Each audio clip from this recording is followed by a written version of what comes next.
Alright guys, today I was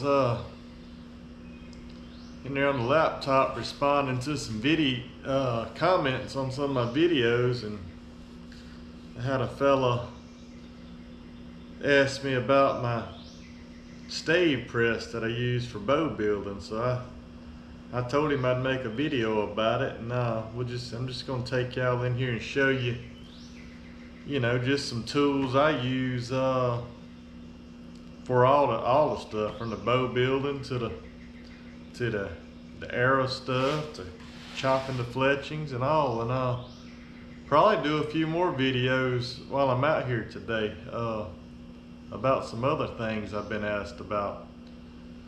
The fact of the matter is, the last 4 weeks or so, the Lord's blessed me with more work than I've done in 6 months. It seems like it's been pretty non-stop. But today's Sunday, May 5th, and I try not to work on Sundays at all, but every now and then you have to. But today's also my 23rd wedding anniversary, so that woman's got a lot of patience, all I can say. But I'm gonna take y'all in here and I'm gonna show you my work inside of my shop over here. So y'all come on, go with me. Okay, so this is my stave press, and it's really nothing other than this was a skeet thrower. It's my buddy Kane's skeet thrower. He'd been over here for years, and the skeet thrower was mounted right here. I took it off and put this stave press on. This stave press, Warwick Ideas, stavepress.com. I got it from 3 Rivers. Anyway, it just bolts right down. I cut the back of this seat off where I could slide back on it as I'm working a bow. You just twist this to lock your stave in. Hold it in place, work it backward, forward. Over here, it's got a little locking nut where you can adjust the height, and you just twist this one. You can adjust the height, spin it, set it however you want it. I'm going to have my buddy Kane make another one of these platforms, just a piece of pipe welded to a piece of metal, 4 holes drilled in it.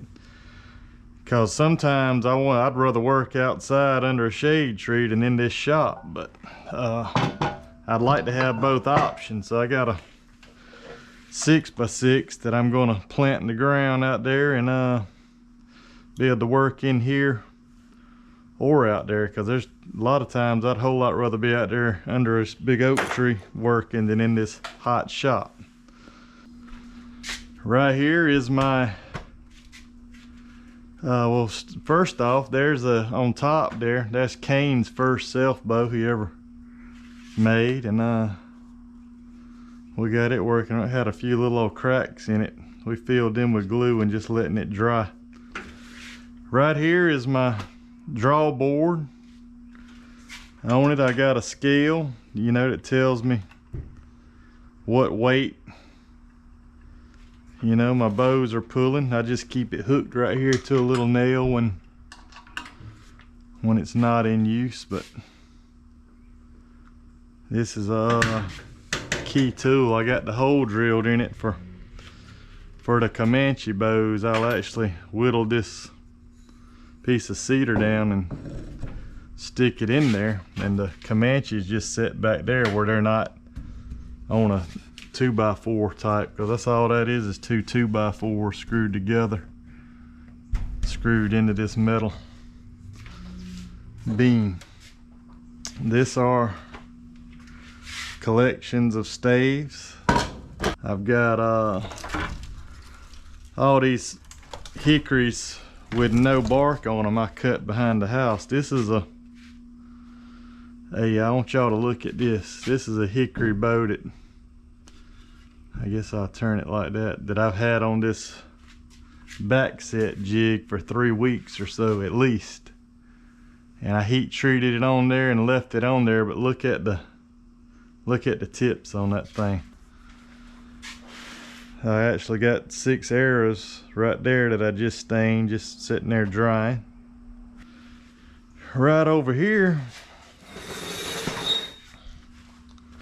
this place is a mess. Y'all gonna have to excuse me. I got a heat gun for working these bows out. If I get one that I want to try to straighten,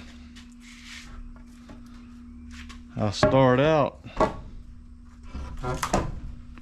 by putting it on this flat.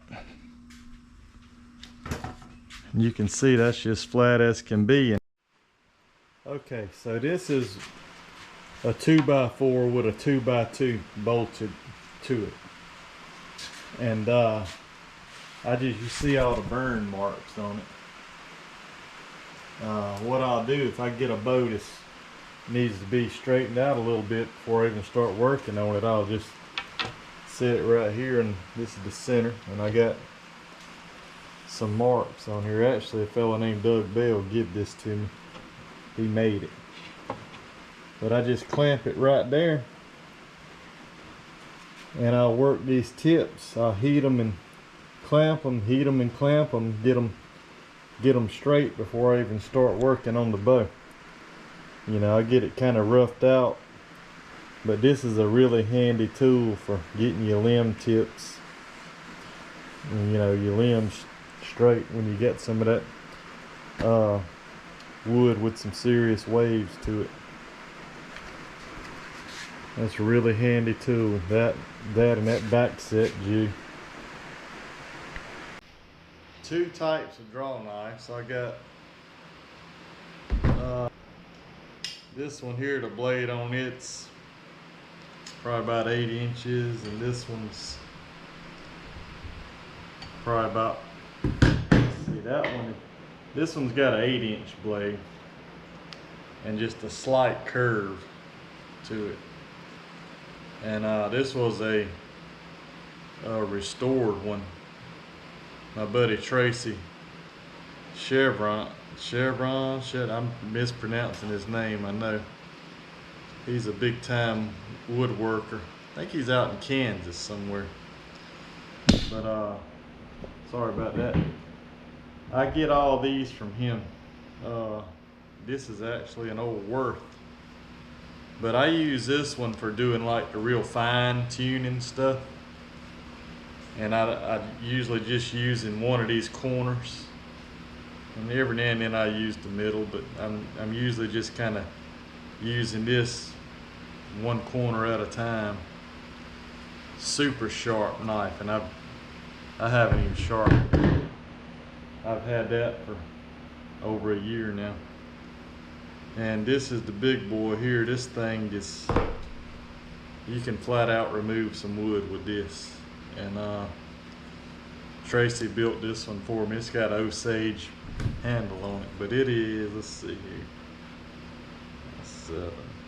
this is about a 10-inch blade, and it's heavy duty. And I use this when I'm just hogging wood off one, and buddy, it peels it off. I love this thing. This is what I call my favorite scraper. I use this to actually try to get my bows when I'm getting them down close to final weight.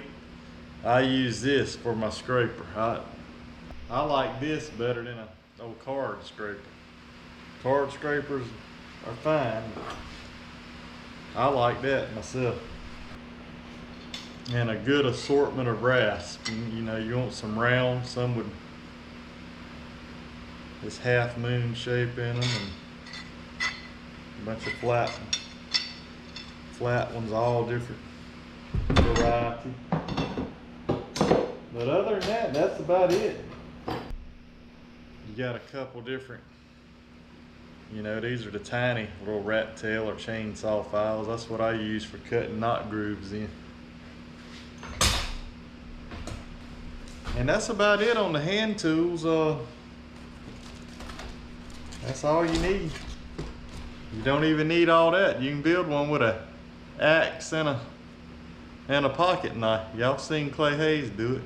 I did it with I built one with an axe and a machete back in November. It turned out pretty good. But anyway, that's it on the tools. Hope y'all enjoyed that.